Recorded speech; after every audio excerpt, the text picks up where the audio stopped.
Então, aqui nesse próximo vídeo, para terminar as aplicações que eu trouxe para a minha vida, então eu trouxe a palavra servos e meditei um pouco no texto servos, né? E eu cheguei a essa conclusão de que ou nós somos servos de Satanás, ou do império das trevas, ou da nossa própria vontade. E eu preciso, se eu quiser realmente ser livre, se eu quiser ser livre, eu só posso ser em Cristo. Mas eu só posso ser livre em Cristo sob a servidão em Cristo. É assim que Paulo se refere. Paulo e Timóteo, servos de Cristo. Servos de Cristo, libertos da carne, libertos do império das trevas, libertos de Satanás, libertos de tudo aquilo que aprisiona, mas servos de Cristo, livres em e por meio de Cristo.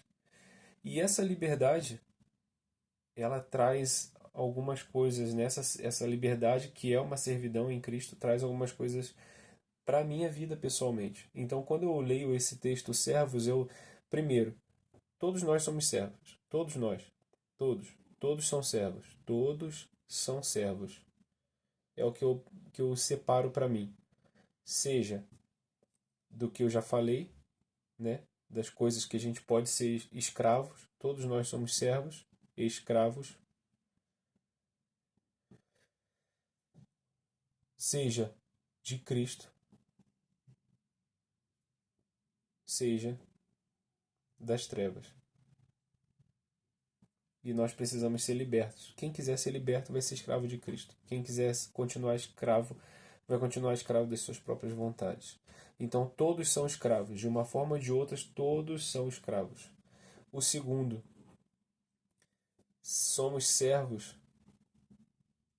Quem é servo de Cristo é servo não só de Cristo, mas servos de todos.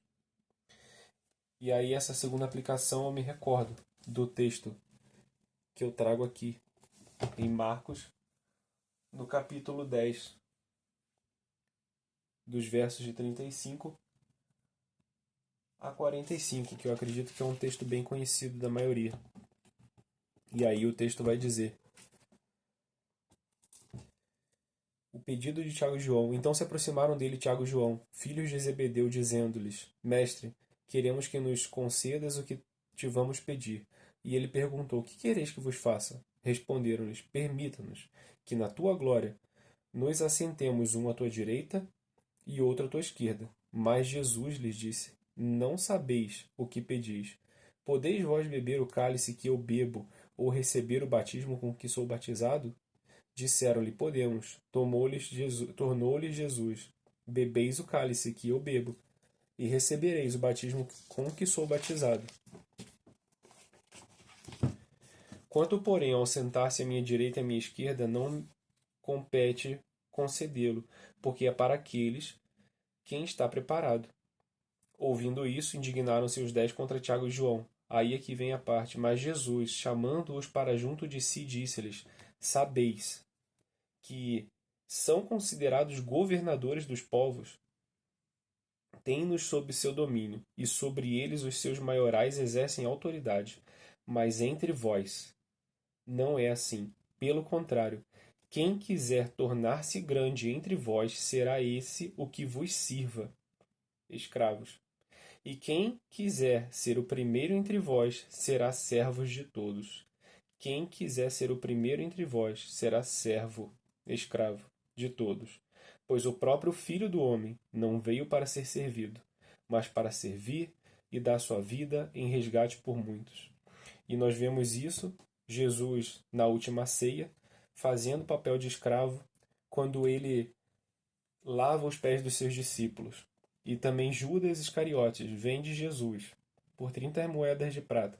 30 moedas de prata é o preço de um escravo. E Cristo se entrega em favor de nós, para que sirva de exemplo, para que nós possamos seguir o exemplo dele. E também em Filipenses capítulo 2, no verso 5, vai falar sobre Cristo como servo, Cristo se fazendo servo. Cristo 2,5: Tende em vós o mesmo sentimento que houve também em Cristo Jesus, pois ele, subsistindo em forma de Deus, não julgou como usurpação ser igual a Deus. Antes, a si mesmo se esvaziou, assumindo a forma de escravo, servo, tornando-se semelhante aos homens, e reconhecido em figura humana. E a si mesmo se humilhou, tornando-se obediente até a morte, e morte de cruz. E Cristo foi exaltado, mas primeiro ele foi completamente humilhado. Ele se submeteu. Aquele que não precisava se fazer servo se fez servo e escravo de todos, para que servisse de exemplo para a sua igreja, para que todos aqueles que crescem nele pudessem ser servos de todos. Então, primeiro, ou nós somos servos de Cristo, ou nós somos servos do império das trevas, da nossa própria vontade de Satanás. Segundo, segunda aplicação que fica para a minha vida. Eu devo ser servo de todos. Eu devo sempre considerar o outro maior do que eu.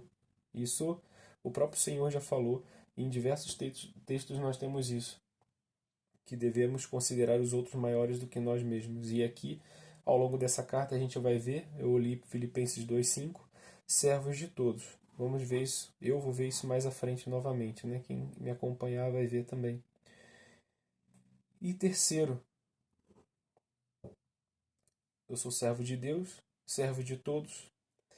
Se somos servos uns dos outros, e ali a gente vai ver em 1 Coríntios que nós somos corpo com Cristo.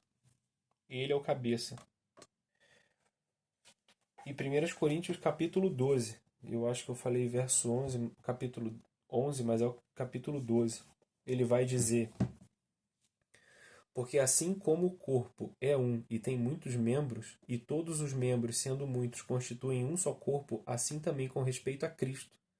Pois, em um só Espírito, todos nós fomos batizados em um corpo, quer judeus, quer gregos, quer escravos, quer livres.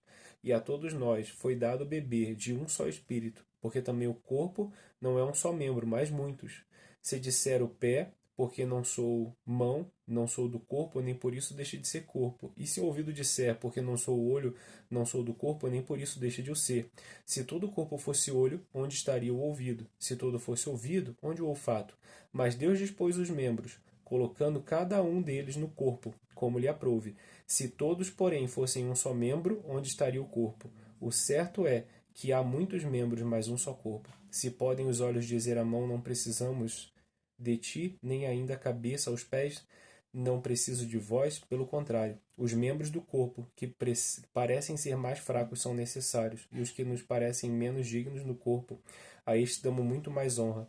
Também os que em nós não são decorosos revestimos de especial honra, mas os nossos membros nobres não têm necessidade disso. Contudo, Deus coordenou o corpo, concedendo muito mais honra àquilo que menos tinha, para que não haja divisão no corpo. Pelo contrário, cooperem os membros com igual cuidado, em favor uns dos outros, de maneira que se um membro sofre, todos sofrem com ele.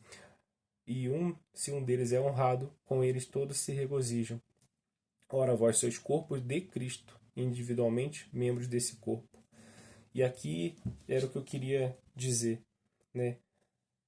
Pelo contrário, cooperem os membros com igual cuidado em favor uns dos outros, de maneira que um membro forte, se um membro sofre, todos sofrem com ele, e se um deles é honrado, com eles todos se regozijam. Ora, se todos aqueles que estão em Cristo fazem parte do corpo de Cristo, e Cristo é o cabeça, em 1 Coríntios 12, então nós somos servos do Senhor, somos servos uns dos outros. E quem faz alguma coisa de mal contra os servos de Cristo,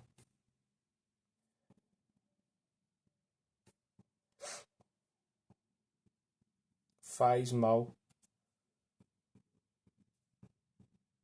contra o próprio Cristo.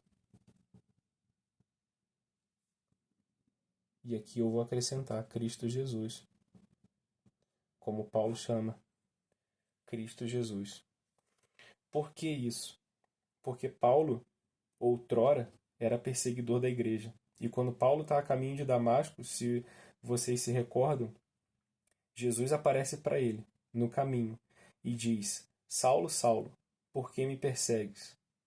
Ué, se Jesus já tinha subido ao céu já estava sentado à direita de Deus Pai. Por que ele fala, por que você me persegue, Saulo? E aí Saulo compreende que se nós somos servos de Cristo, nós somos servos de todos. E quem persegue a igreja de Cristo faz mal contra o próprio Cristo. E foram essas 3 aplicações que eu trouxe nesse texto para a minha vida, e eu fico meditando nisso, e queria convidar a meditar também. De quem você tem sido escravo? De você?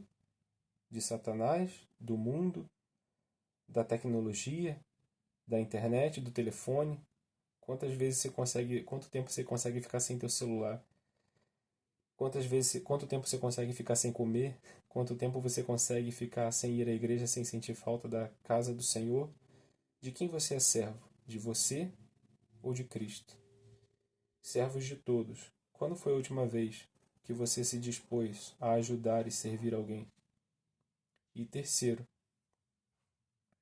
quem faz mal contra o corpo de Cristo faz mal contra o próprio Cristo. Você tem perseguido a igreja de Cristo? Você tem falado mal contra o corpo de Cristo? Quantas vezes ou qual foi a última vez que você falou mal ou perseguiu a igreja do Senhor e assim perseguiu o próprio Senhor? E aqui eu concluo e deixo aberto aos comentários, e essas foram as aplicações que eu trouxe para a minha vida. E me desculpem o garrancho, me desculpem se é a primeira vez que eu tenho feito esse texto, tenho colocado na internet, mas eu espero que sirva de auxílio para aqueles que não, não sabem como preparar um estudo bíblico. Né? Aqui vai algumas dicas e eu vou continuar estudando o texto, vou continuar colocando os vídeos conforme eu for estudando, e eu espero que possa ajudar a vida daqueles que verem esse vídeo. Deus abençoe cada um de vocês.